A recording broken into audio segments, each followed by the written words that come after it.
Hello everyone, I hope you guys are doing good. Okay, so today I'll be discussing about the electrostatic potential energy, and I'll be restricting myself to this particular topic only. And in the next video I'll be talking about the electrostatic potential and its relation with the electric field. Well, we need to understand that why do we need this electrostatic potential energy concept in this electrostatic. Well, in the work and power energy, and you might have studied that if I'm only working with the mechanics of forces, right, if I'm working with the force with each and every point, it becomes quite complex to solve a question. What if my entire work depends on the initial and the final position itself? If I could only target these two particular points, that's going to be easy for me rather dealing with the forces at each and every point. Let's say, for example, if any object is taking this sort of path, to reach from, let's say, point A to point B, and I want to study the work done in moving the part, this point at each and every point, it's going to be definitely a complicated process, because at this particular point the direction of force would be somewhat like this, at this particular point it should be this way, and probably it's going to be different at a different position. So just to avoid these complications, we talk about the electrostatic potential energy. So this is nothing a new chapter, it's just about a process, a concept which helps us to reduce the equations dealing with the forces and all directly. So it's actually a helpful technique for us. It's going to be a good useful technique, useful probably the ways of solving a lot of questions. So I'm sure you're going to be using it quite some time, and already have used in work, power and energy. Well, in this one new term, comes that's called conservative force, right? So the conservative force is a kind of force by which the work done depends only on the initial and the final position. It does not depend on the path taken by that particular particle. Okay, this one more thing you guys need to understand. What is the electrostatic potential energy and what is electrostatic potential? Well, electrostatic potential energy is I would say the process of interaction. It's a discussion about the interactions of the electric field and the test charge present in that field, right? If I'm doing some work, there should be some charge in terms of electrostatic. In terms of gravity, we have masses and all, I'll come to that later on. So if I'm doing certain amount of work, I need to have some charge, and that should be moved in an opposition, right? If I move probably object in the space, I don't need to do a lot of work in doing that, right? Because there's no opposition, so the work done is almost zero, because we don't need the force to move our body. That's going to be accelerated thing, so that's the thing over here. So electrostatic potential energy is a study of interaction between the field and the charge, test charge, I would say. Whereas electrostatic potential is a characteristic of the electric field that I'm going to be discussing in the next topic. So today try and understand this concept very, very clearly, because it's really important and people get confused, because by the time they reach to this sort of point, there's so much sort of done with the electrostatic forces, Coulomb's law, electric field and all. They have a habit of tending to ignore this thing, but don't do that. We'll be using it quite extensively in a lot of questions, and of course we'll have the Gauss law, in that we'll be using it. So let us quickly start with electrostatic potential energy. So I think I've defined how it is, what is all about. Okay, now when I say the conservative force, then you should be knowing that the change in the energy is negative of work done by the conservative force. That's the first line I want to mention over here. So WC is the work done by the conservative force. Now what is DU? Change in the energy, right? If I'm building a system, or if I'm destroying a system, we need to do some work, right? There should be some change in the energy. That's one thing. I'm going to elaborate that and make you guys understand what is all about. But as of now, let's say in case of, let's try to understand with the gravity. Probably that's going to give you a better idea, better picture, and get better feel of this. Okay, now let's suppose if I take this table as this is my table, or maybe I can say this is the ground. Let's say I'm taking the reference as the ground. Okay, on the ground we take as a reference. Let's suppose if I have a block kept over here, if I lift this block till certain height, let's say here, what I'm doing actually over here, I'm doing some work. Let's suppose if I'm lifting it, I'm doing certain amount of work in lifting this from here to here, and we know that work is stored in this in terms of some energy, right, which we cannot see, but it has. You can feel it. If you lift this block on your head, it'll be hurt, right? It means it had some energy which you probably fit it in that. Well, that is given as nothing but mgh. So this is the potential energy of this block at this height. how it has acquired this potential energy, because me as an external agent has done some work on lifting it up, right? So the work is done on the system. If I take this as a system, this is the work done on the system. Now let us try to understand this from the perspective of this gravity, which is the force over here. So the gravity will be pulling it downward, mg. Now while lifting from here to here, the displacement was in opposite direction. Let's say keep it y, d. The displacement was in opposite direction, right? So the work done should be how much? Force into displacement. So minus mg. Let's say this is h, I put it h. Because the direction of force and the displacement was opposite, so we get negative work, right? Now let us understand this properly. What is the meaning of negative work and positive work? So negative work is like the work is done on the system. Simple as that. Keep it very simple. If any system is giving you with calculation the negative work, it means the work is done on the system. It means the energy of system will rise, right? Let's say for example, if you are playing probably football or something, you are actually spending a lot of energy, right? You are doing work, you are losing energy. So when the system does the work, system energy decreases. Whereas let's say after the game probably you just went for probably maybe a body massage or something like that. So the work is done on your body, on you, and you'll be energized, isn't it? So when the work is done on the system, the energy of system increases. Whereas the work is done by the system, energy of system decreases. Well, to understand that in very simple language, whenever you get negative work, it means work is done on the system. I'm going to put it here.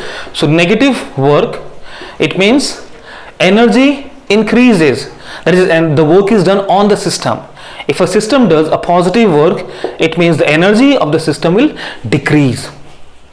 I'm going to elaborate these things with the help of electrostatic with the charges and all, but as of now I'm sure it's clear, because you guys might have a better sort of clarity and understanding when the gravity things comes over. You might be having a better feel of the energy, the positive energy and the negative work done, blah blah things.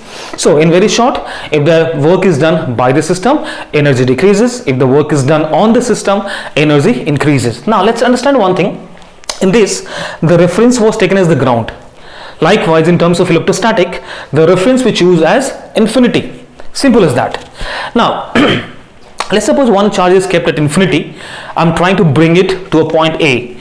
Now, let's say I have a point A. I brought a charge Q1 from infinity. Initially, this charge was at infinity. Okay. I brought it here. There was no field present. Assume that it's a very, there's no field present. It's an isolated system as of now. So there was no opposition in bringing the charge Q1 from infinity. So I had to do no work, right? So the work done in bringing this charge from infinity to this point is 0. Now this charge is going to create some electric field around it, right? Well, now let's say if I want to bring one more charge Q2 from infinity, let's suppose, over here, I brought it here from infinity, then definitely this will be facing an opposition because of the electric field produced by this charge, right? So now comes the electrostatic potential energy. So as I've told you in the very beginning, it's all about study of interaction between the field and the test charge. Let's assume this is my test charge, right? Let's say this is test charge. So in this case, test charge will have a lot of importance in this particular topic. So when the test charge is brought, close to another charge Q1, which is already being there, then this will be facing some opposition. It means we need to do some work to bring this charge sorry, and that work will be stored in this system. Now I have formed a system, right? So forming this system of two charges being placed at a distance of r, it will be getting some sort of observing some sort of energy, and that is going to be the electrostatic potential energy of this system. Fair enough? Now comes the calculation part. How to do the calculations? No problem. Let me just deal with this in two forms. First of all, let's suppose I have these things. I want to understand how much work, how much energy is stored. Now we know that this electrostatic field will not be constant throughout. It will be varying because it depends on the value of r, kq1, q2 over r square. So this is not going to be constant at all the points. So let us understand one integrating way of solving it, where the force is sort of changing with the value of r. So let's say, for example, let's say this is probably displaced by a distance r, let's say. Okay, this was my initial position, this is my final position. Initial position is, let's say, at R1, and probably the final position, let's say P, this is at R2. I want to know how much energy is change, or how much energy change, or how much energy stored, or blah blah things is happening in this kind of process. Okay, we know that blah blah blah. So in this case I want to add you something. So du, let's say initial energy, U initial, U final of the system, that should be negative of the work done. Guys, work over here will be done by the electrostatic field, electrostatic force. So that's gonna be K Q1 Q2. Let's assume that I'm trying to solve it at a particular position R over here. Let's say this is R in this case. Okay, let's remove this. Okay, in that case the force will be how much? KQ Q1 to R square. It has moved by a small distance, let's say dr over here. So let's say dr. Initially it was at, let's say, R initial, or you can say R1, no problem with that, and let's say it has reached to a final position R final. Now I'm just deriving this equation because you might be having this in kind of your exams and all, and you should have a clear idea about this entire process. For that it's very important for you guys to understand this. Okay, now from here what I can see, U final minus U initial should be how much? KQ Q2 will be constant, I'll be taking it out. Integration of 1 over R square dr R initial to R final. A negative sign, of course, I'll be having it here. So this is going to be K Q1 Q2. Integration of this should be how much? Negative of 1 over R, and the limit should be R initial to R final. Okay, let me put this negative sign here as well. So I have U final minus U initial. So U energy of final energy minus initial energy should be how much? I'm going to put it up like K Q1 Q2 over 1 by R final minus 1 by R initial. So this is one of the equations that you guys should be knowing. When the force is not constant, when the field is not constant, you should be able to do this. So in very simple language, I would say change in the energy is nothing but F dot dr integration, and like that. So this is something you guys should be knowing, and you should know this. Okay, now if I assume that initial position was infinity, then R initial should be how much? Infinity. So minus 1 by infinity is going to be 0. So change in potential energy, U final minus U initial, should be KQ Q2 by R. Simple as that, right? So generally what we can say, delta U is, and okay, let me just put it in the terms of infinity only. At the infinity, when the charges are at infinity, the energy of the system will be 0. So U final, that's what we need to know. U final minus U initial will be 0 equals K Q1 Q2 by R. So you can remove this 0, and this is your potential energy of a system of charge at a distance of R, which was brought from infinity to that point. So what exactly it means? It means that this much of energy is required to form this system. It means I'm doing certain amount of work on the system to form this, right? Now let's suppose if I brought it here and if I leave it, they're going to separate away, right? They're going to move away from each other. Means there should be some amount of work done to keep the system as intact as this. Well, that should be how much? U equals to K Q1 Q2 by R. Now we are actually doing the work on this. The work is done by the external over here. Now if I talk about one more thing, let's say I'm sure this is clear to all of you, how this energy and all, and the conservative force. So so this theory works only when we have the conservative force into the picture, like gravitational, like electrostatic force. So this theory works only when we have the conservative force. Now guys, let's understand over here. Let's say I have a charge Q1 over here, and Q2 is here at infinity. I brought it here at, let's say, Q2 at a distance of, let's say, R right away. Now same process, we know that change in energy is equals to minus of work done by the conservative force. I can write away this way, work done by conservative force, right?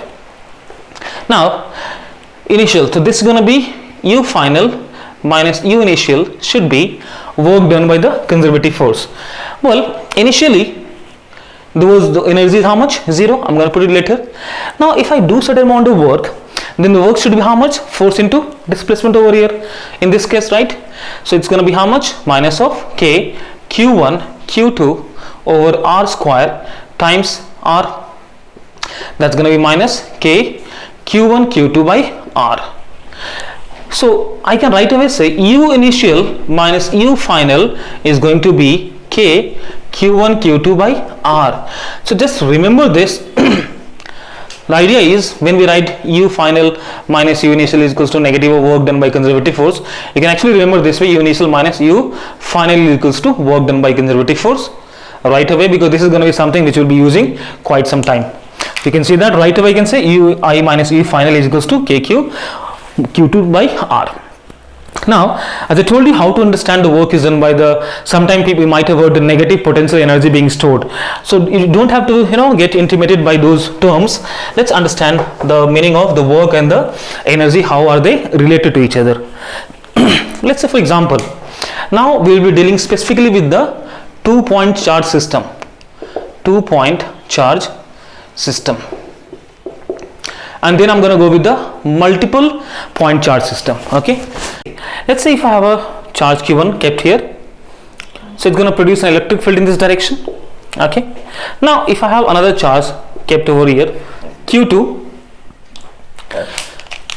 or maybe you can say Q0, a test charge, it's a positive.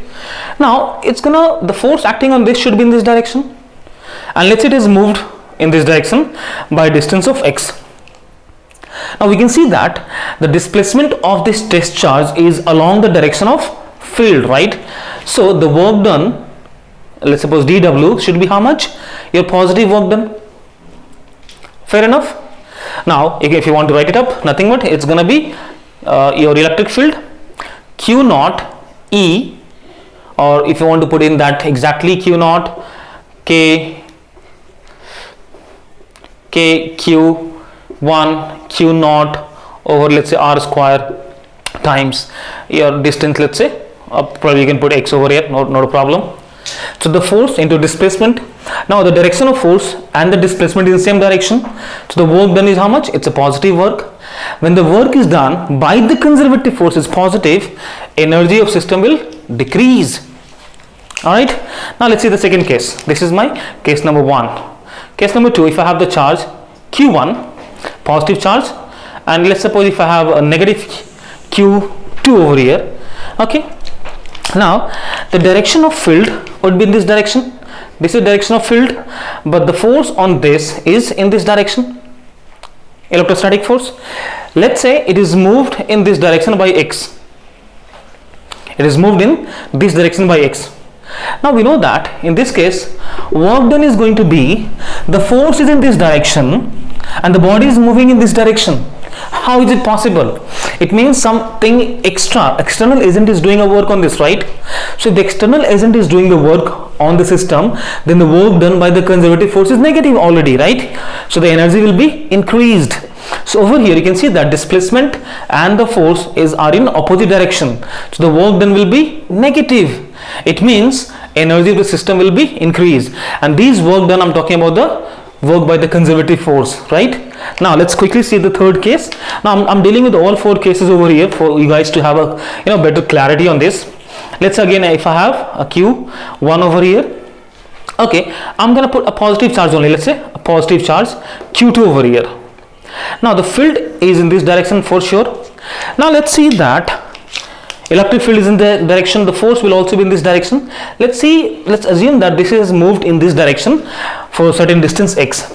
Now over here the work done by the conservative force, the force is in this direction but the displacement is opposite to the force, right? It means we have a negative work being done, and negative work means energy of the system will increase, because negative work by the conservative means the work by the external. Very simple, in a very simple language. Let's say the last case, if I have probably charge Q1 over here and now a negative Q2 over here at distance R, and it is moved in this direction. Let's say it is moved, okay, let's say this time let's keep it moving, let's try and move it in this direction.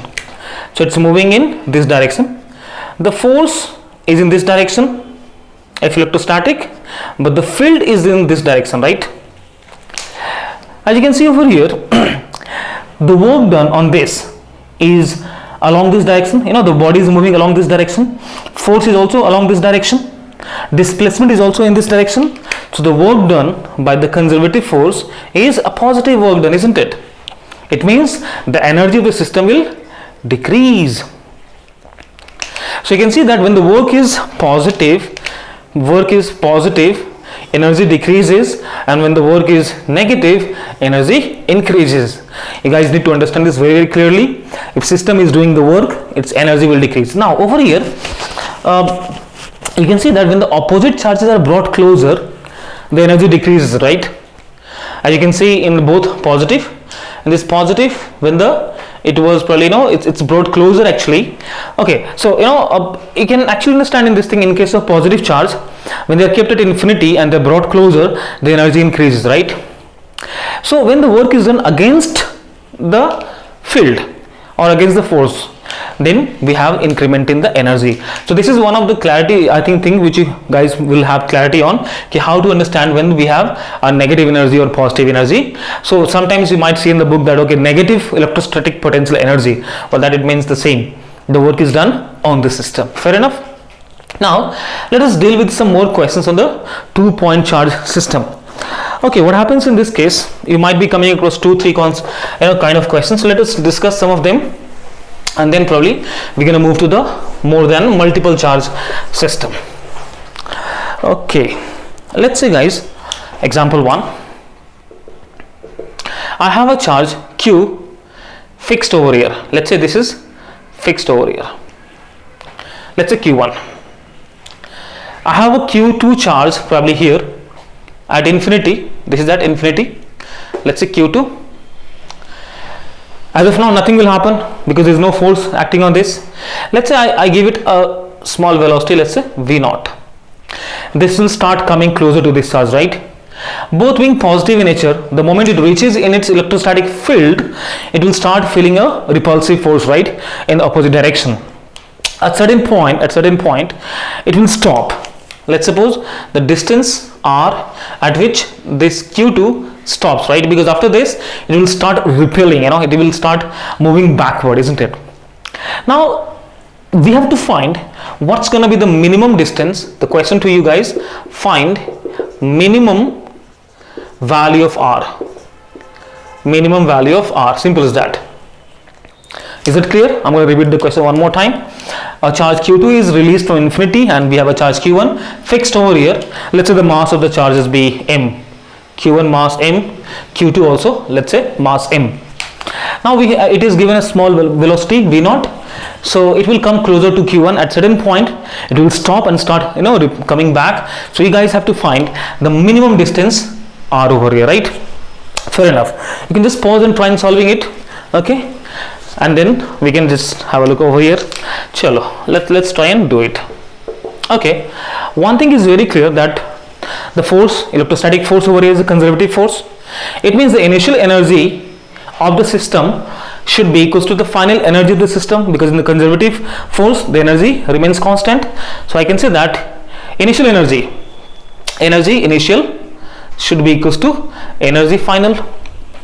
Now in this case, which kind of energies do we have? One, because of the velocity we have the kinetic energy, and then we'll have electrostatic potential energy, right?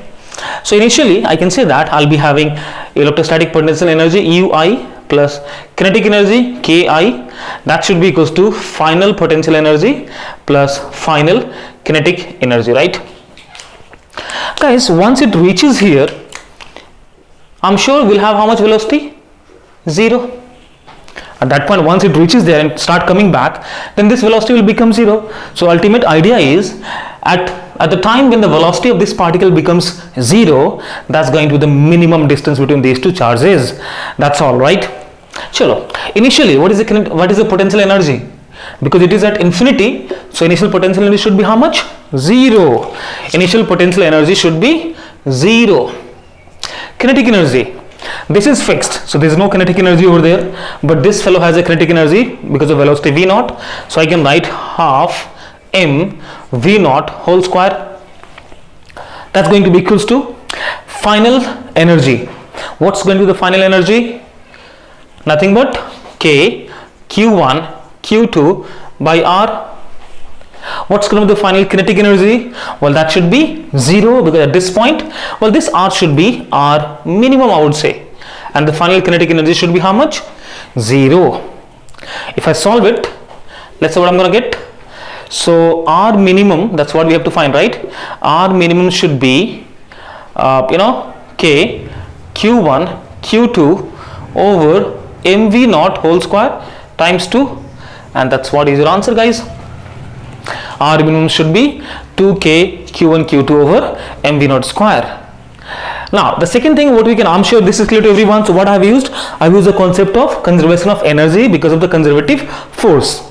Now the second case, that instead of keeping it fixed, it might be left unfixed, right? It might move also. It's free to allow to its mobile charge. I'm not gonna fix it. That should be the second case. Let us quickly do that. All right then, let's see example 2. Now in this case, let's say we have charge q1 over here, mass, let's say keep m, and the q2 charge initially it is at mass m at infinity. Okay, now let me give it a velocity v naught. Okay, it will start moving towards the charge q1. Now the moment it start approaching this charge q1, understand this thing. Okay, the same question, you have to find the minimum distance before this, in between these two charges. I'm going to put it there. Find minimum distance between q1 and q2. q1 and q2. Okay, so once it start approaching it, and when it start getting closer, there will be a force of repulsion, right? So q1 will be getting a force in this direction, and the q2 will start feeling a force in this direction, isn't it? This velocity v naught will start decreasing, whereas the velocity of this charge will start increasing, right? And there would be a certain point at which both the velocity approach and the separation becomes equal. After that, what's going to happen? This will start moving at a greater speed, and this will start slowing down, right? Then the gap will start increasing. Very simple. So what happened initially, they had a gap. Now this was static. The moment you start approaching this charge, it also felt a force of repulsion because of this, and this also starts feeling a force of repulsion in this direction because the force of this charge q1 start moving, right? And this will keep on approaching, and the velocity of this charge will keep on increasing, right? At a certain point, both the velocity gonna be same. Right, guys? And that is the minimum distance, because after that its velocity will start increasing and this start will decreasing. Again, we'll have gaps coming up over there, right? So let's assume that at certain point, let's say distance of r from here, the charge q2 has reached, and let's say the mass is m. At this point of time, both of them will have the same velocity. So let's say the velocity of these two charged particles is v, and of course v in this case. Over here we have probably two variables, v naught and and this r and v, two variables. So first equation I can actually get from the conservation of energy. So the same thing, from the conservation of energy principle, I'm going to have initial energy should be equals to final energy. No problem with that. Okay, initially the potential energy is how much? 0. The kinetic energy should be how much?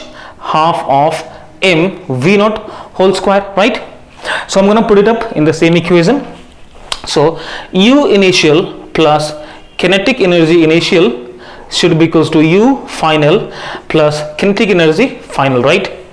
U initial is how much? 0. Kinetic energy is half m v naught whole square. U final, when they are the gap of r, U final should be k q1 q2 over r. And we'll have the kinetic energy also at this point of time, right? Because they have not stopped, they're moving at certain common velocity v. So can I just write half m v square times 2, half m v square plus half m v square, right? I'm going to put it 2. Let us try and simplify this, guys.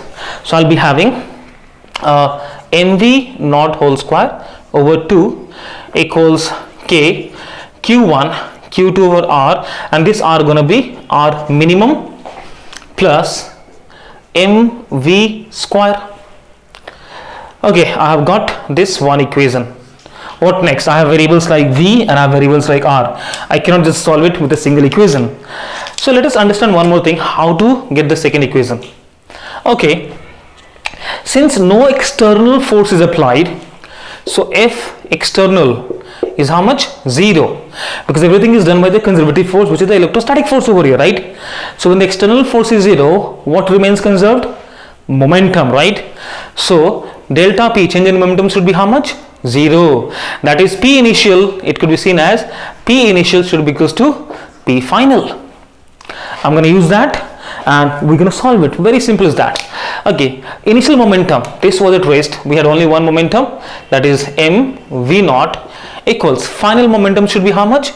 mv plus mv, that gonna give you v naught equals to 2v. This implies v equals v naught by 2. Okay, fair enough. Equation 2.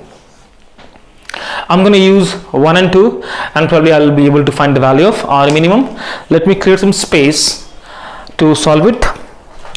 Alright guys, so I'm going to just keep it as it is. I'm going to try on this part get free for the calculations. Alright then, here we have. So from here I can see that I'm looking to find the value of R minimum, and this is one of my variable. I'm going to replace this in terms of V naught.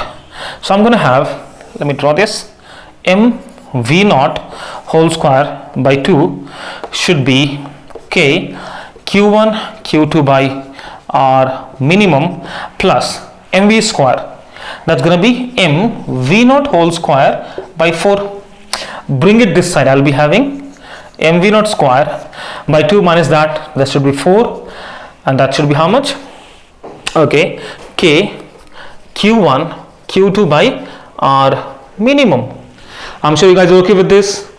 Now from here I can get the value of R minimum, so this implies R minimum should be how much? K 4 times of K Q1 Q2 by m V naught whole square, right? So that's your answer. So when we have both the charges free to move, that's what we get as mv square, I mean like 4kq kq1 q2 over mv naught whole square. Well, these are the good questions, standard question, very typical questions you guys might come across. In this we can see the questions when we have the conservation of torque coming up into the picture. Now the third case could be, instead of moving in a straight line, they might be moving at a certain angle, right? I'm going to discuss that as well probably in the next time. Okay, now let us talk about the multiple charge system. So far we have done with the two charge system, now we can talk about the multiple charge system. Okay, now let's try and do so question when we have more than two charges.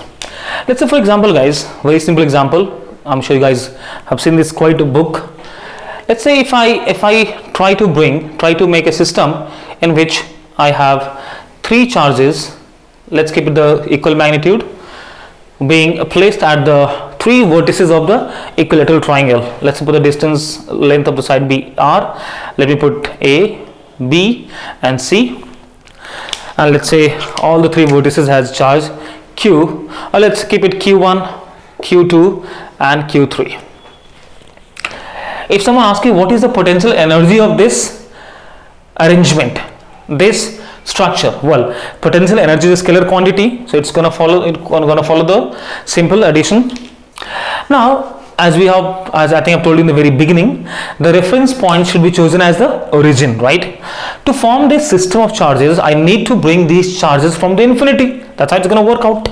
Okay, when I'm going to bring the charge at position A, let's say there is no system, it's an isolated system, there was no charge, there was no field. When I brought this charge Q1 from infinity, there was no resistance offered to its movement, so the work done in bringing the charge over here should be 0, right? Fair enough. Now when charge Q2 is brought, let's see, do we face any resistance? Yes. By the time I'm gonna bring Q2, Q1 is already here, it's gonna produce some electric field and which gonna offer some resistance in movement of this charge, right? It means some work need to be done, isn't it? Well, so that should be the potential energy, let's say in bringing charge Q2. I'm using not as a, okay, let's say potential energy in bringing charge Q2 in the presence of charge Q1. That should be how much? K Q1 Q2 by R. Done with this. Now I'm settled with Q1 and Q2 at the vertices A and B. Now when charge Q3 is brought,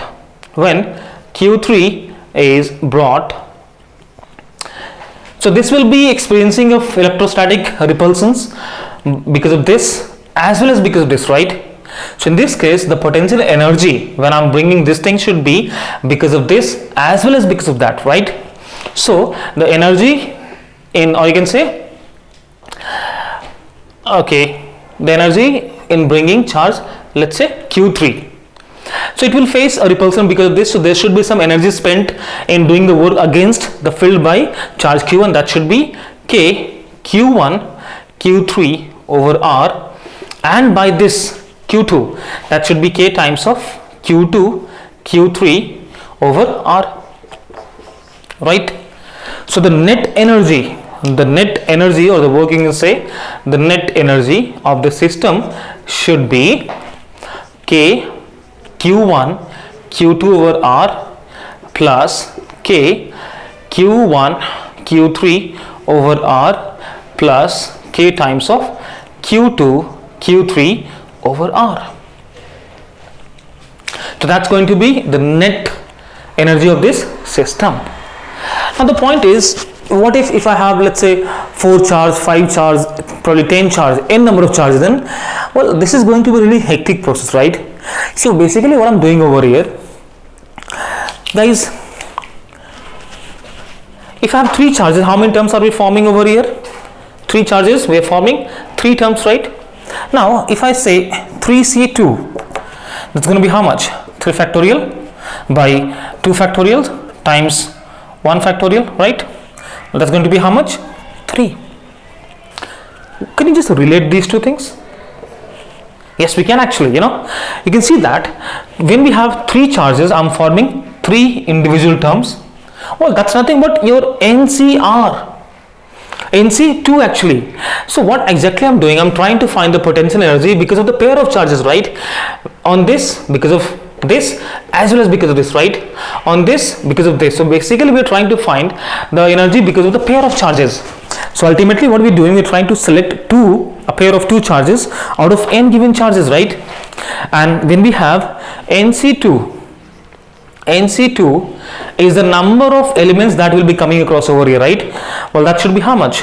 N factorial by n 2 factorial times n minus 2 factorials.